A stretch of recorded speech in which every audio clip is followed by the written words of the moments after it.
Assalamualaikum Ustadz Kodrat.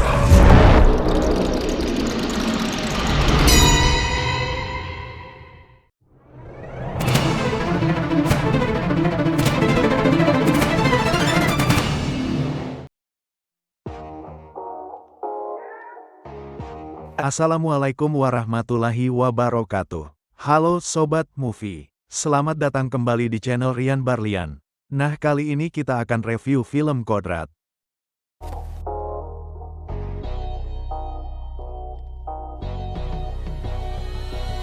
Film Kodrat adalah film horor religi asal Indonesia, yang tayang bulan Oktober tahun 2022. Film ini disutradarai oleh Charles Ghazali. Ceritanya pun ditulis oleh Charles Ghazali. Dan film ini diproduseri oleh Linda Ghazali. Diperankan oleh Pasutri aktor Vino G. Bastian dan Marsha Timothy. Film ini berdurasi 102 menit, dan tayang perdana di tanggal 27 Oktober tahun 2022.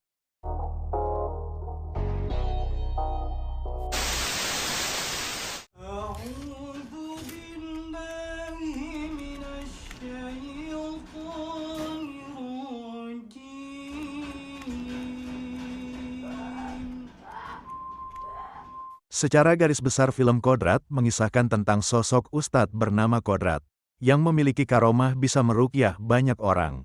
Cerita film ini dibuka dengan adegan yang cukup menyeramkan.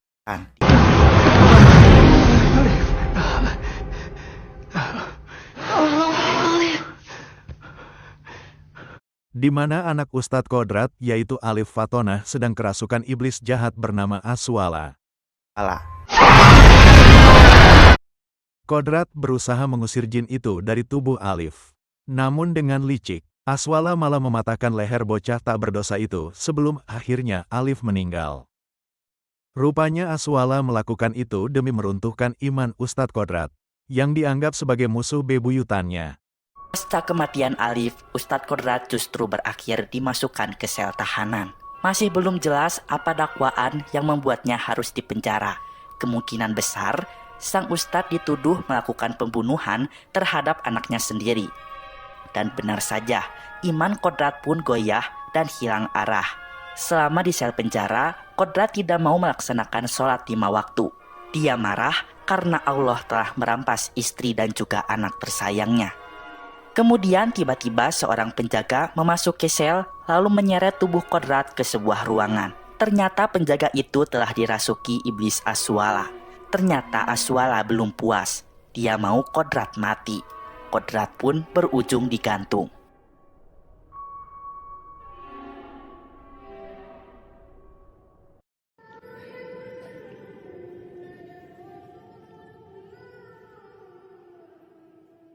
Tiba-tiba Kodrat berada di sebuah padang pasir. Sunyi, luas, gersang, dan sangat panas. Tak ada sama sekali tanda kehidupan. Suara anak laki-laki terdengar sedang mengumandangkan azan. Kodrat pun bingung harus melakukan apa. Kemudian dia memutuskan untuk tayamum dan kemudian melaksanakan sholat.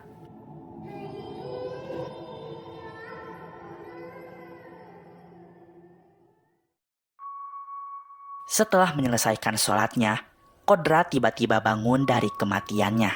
Dia mati suri. Ternyata tadi dia telah mati dan Allah pun memberikan kesempatan kedua baginya. Untungnya, Kodrat sendiri berkelakuan baik hingga mendapatkan remisi dan bebas dari penjara lebih cepat. Kodrat memutuskan pulang kampung ke desanya, yaitu Desa Kober.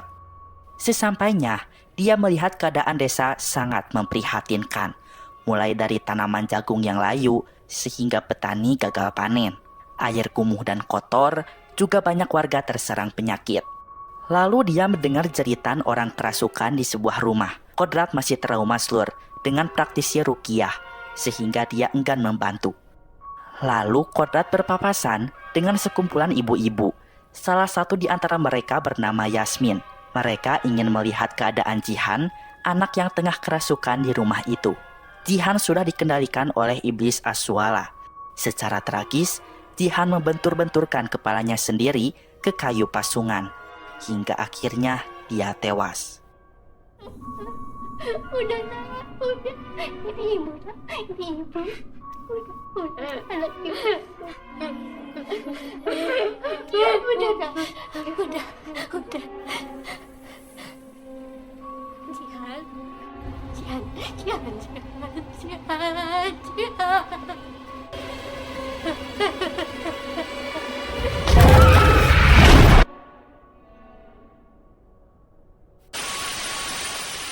Ustadz Kodrat sampai di pesantren Kahuripan, pesantren tempat dulu ia menuntut ilmu. Sekarang sudah tidak ada santri yang mengaji di pesantren itu lagi. Isinya hanya ada beberapa anak muda yang sedang belajar bela diri. Kemudian Ustadz Jafar pun muncul. Dia menyambut Kodrat. Saat dulu Jafar adalah teman Kodrat di pesantren ini. Dan sekarang mereka sama-sama memiliki bakat untuk meruqyah orang. Ustadz Jafar mengatakan semenjak Kodrat pergi dari desa Kober, banyak hal janggal terjadi.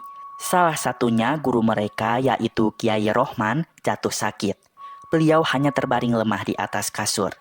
Adegan berpindah kepada keluarga Yasmin. Ternyata Yasmin adalah seorang janda yang ditinggal mati oleh suaminya. Dia hanya hidup bertiga dengan anak-anaknya, yaitu Asya dan Alif Amri. Teror iblis Aswala mulai muncul di tengah-tengah mereka, yang dimana Alif mengaku masih bisa melihat almarhum ayahnya. Dia berkata, setiap malam ayah selalu mengajaknya ngobrol di dalam lemari. Yasmin merasa heran, maka dari itu Yasmin memindahkan lemarinya ke dalam gudang. Keesokan harinya, secara misterius Alif menghilang. Yasmin dan Asya berusaha mencari. Akhirnya Yasmin menemukan Alif. Dia tengah berada di gudang karena mengetahui lemari itu dipindahkan ke sana. Ketika Yasmin mendekat, tiba-tiba dia diserang oleh Alif yang telah dirasuki iblis Aswala.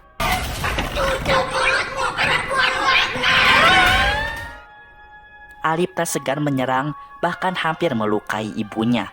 Beruntung, Yasmin berhasil melarikan diri, yang kemudian mengurung Alif sendirian di dalam gudang itu.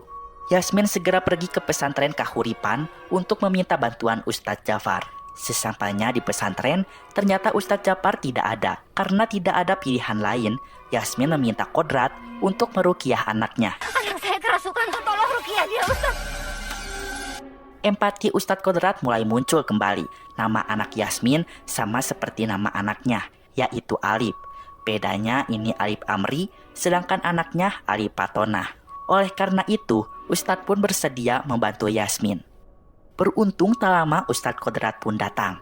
Dia segera melawan iblis Aswala. Iblis Aswala akhirnya bertemu dengan Ustadz Kodrat kembali.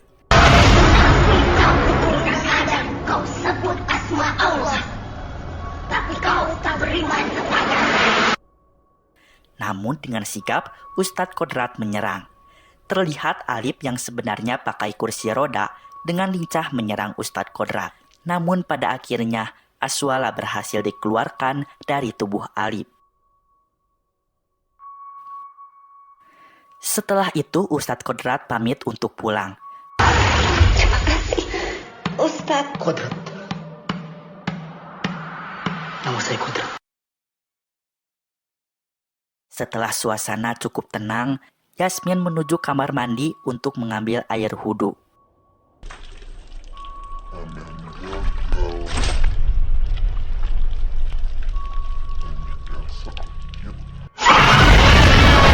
Tidak lama kemudian, Alif kerasukan lagi. Sementara di pertengahan jalan pulang, Ustadz Kodrat dihadang oleh iblis Aswala yang berwujud sosok anjing hitam slur. Ustadz Kodrat pun lengah dan jatuh ke bawah jurang. Di sisi lain, Yasmin memanggil Ustadz Jafar untuk meruqyah Alif. Namun Ustadz Jafar selalu meminta bayaran atas setiap pasien yang ia tangani. Yasmin pun memberikan beberapa bidang tanahnya supaya Alif bisa diobati. Tidak lama Ustadz Kodrat yang baru sadar datang kembali ke rumah Yasmin. Dia meminta agar Alif ditangani olehnya saja karena dia ingin mengalahkan iblis Aswala itu. Jafar pun emosi. Dia mengatakan tidak bisa, Alif akan diruqyah olehnya. Lagi pula Jafar merasa ragu jika ruqyah Kodrat akan gagal seperti dulu lagi. Keesokan harinya, setelah diruqyah oleh Ustadz Jafar, Alif kembali sembuh dan ceria. Yasmin berterima kasih pada Ustadz Jafar, walaupun beberapa bidang tanahnya harus ia berikan. Malam pun tiba. Yasmin memberikan air minum untuk Alip yang telah didoakan oleh Ustadz Jafar.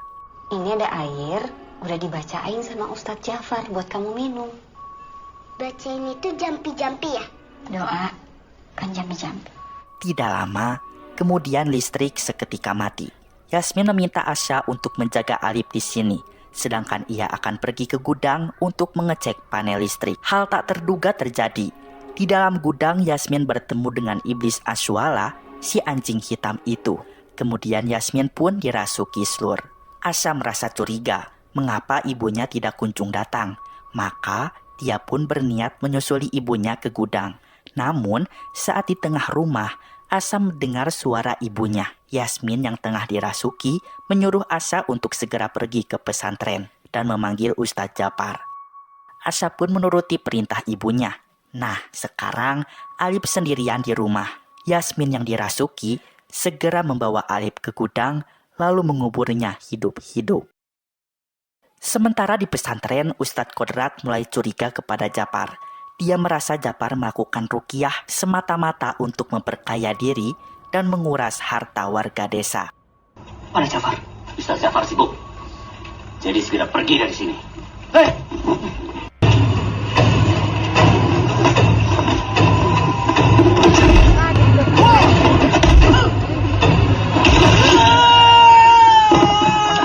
Pulang.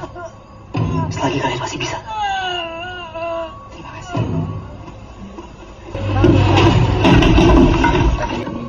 Jafar!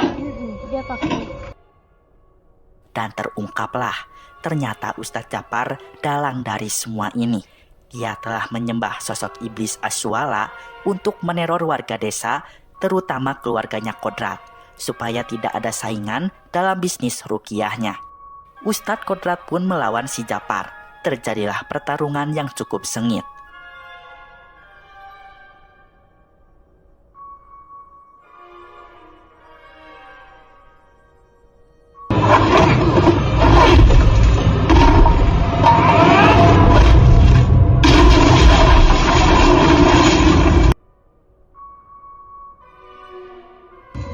Minum darah ini. Ikut aku. Kita sembah Ashwala.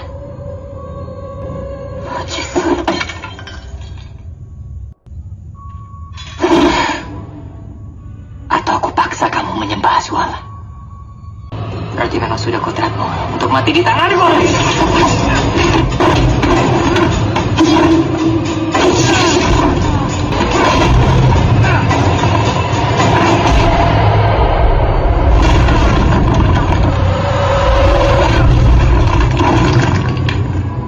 Dan pada akhirnya Jafar berujung tewas.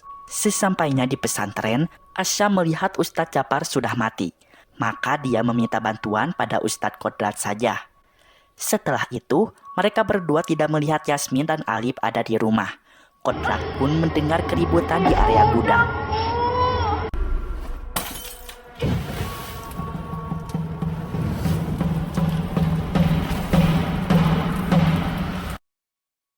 Mereka melihat Yasmin tengah berdiri di depan kobaran api.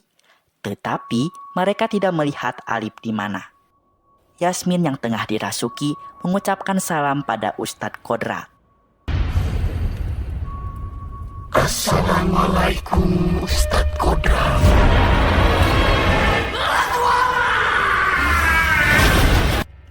Kodrat bertanya, di mana Ashwala menyembunyikan Alip? Ashwala menjawab, Alip yang mana? Alip yang baru saja ia kubur atau Alip yang dulu kepalanya ia patahkan? Mendengar itu, mereka pun mengetahui bahwa Alip sudah dikubur hidup-hidup. Asya berusaha menyelamatkan adiknya dengan menggali tanah, sedangkan Kodrat akan melawan Ashwala.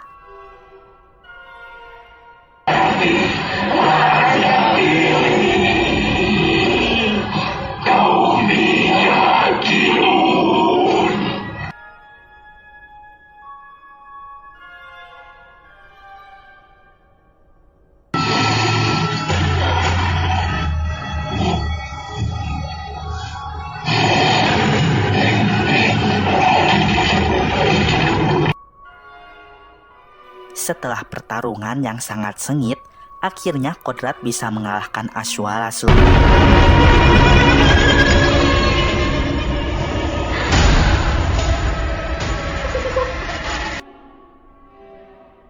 Ashwala pun keluar dari tubuh Yasmin dan seketika musnah. Setelah itu, Kodrat langsung menggali tanah dengan sangat cepat, sehingga alhamdulillah nyawa Alif masih bisa terselamatkan.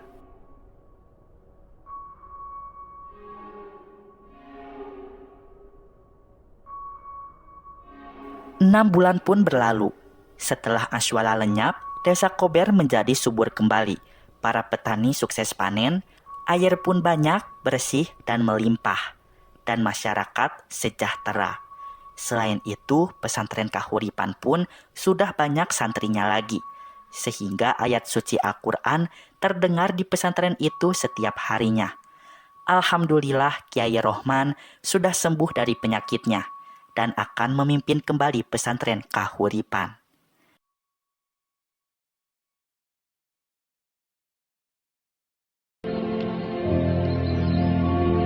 Ustadz Kodrat, balik lagi kan?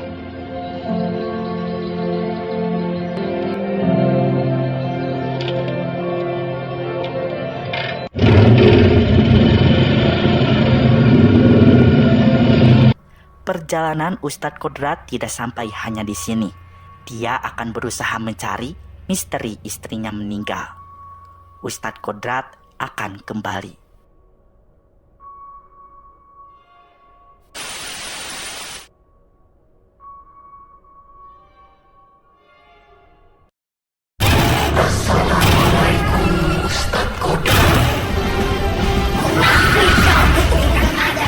Kau sebut asma Allah, tapi kau tak beriman kepadanya. Selamat datang, Kodrat.